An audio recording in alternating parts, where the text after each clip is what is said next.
So it has hit me that I haven't really given any sort of an update on what the Rally Mini actually looks like anymore.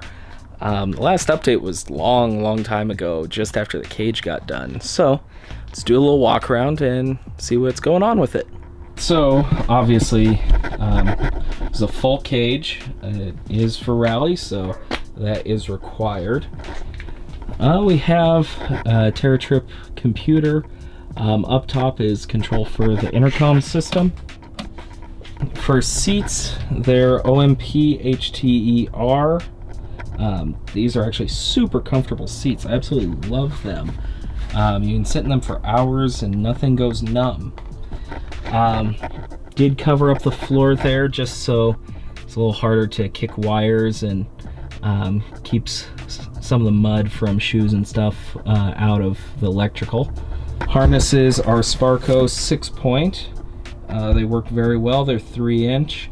Absolutely thrilled with them. This cable goes through to the intercom system, so just plug the helmet into that and good to go. And on this side, water, keep hydrated. It gets super hot driving out there, and that is a lifesaver. And then there's always the fun little requirements like fire extinguishers. There's a triangle under this seat, caution triangle under this seat. Also looking at a driven steering wheel, an OMP hub adapter that was a pain in the ass to put on because it's kind of like an E46, but there's one spline that's different and you have to take a file to that, which sucks. So for switches, there's not much right now because this is pretty much a stock vehicle. Those two switches are just for auxiliary lights and then the horn. Something that some would call stupid are these. I still have speakers. There is a sound system and I will show you how you get to it. Mini has this little quirk with this panel. If it's not caked in dust, it opens on its own. So in there, I have the radio. Works pretty well. I just Bluetooth to it, so it's all good. Of course, in rally car, you need a roof vent.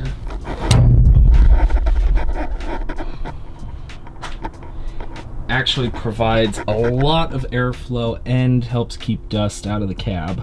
And swinging around back here,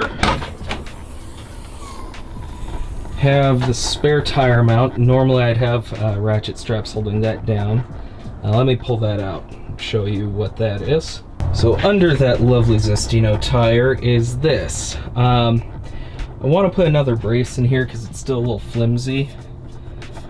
And this moves a little bit, so just need to add another brace.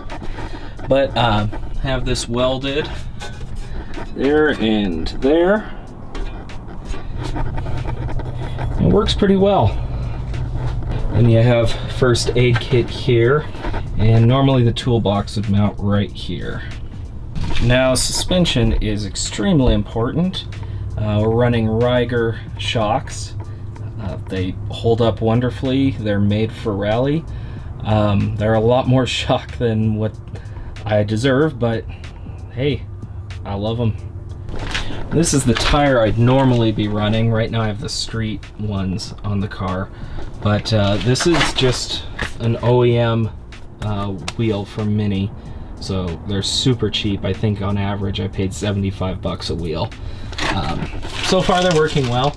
I'm happy with them. The rubber is from Zestino. These are 195 by 65.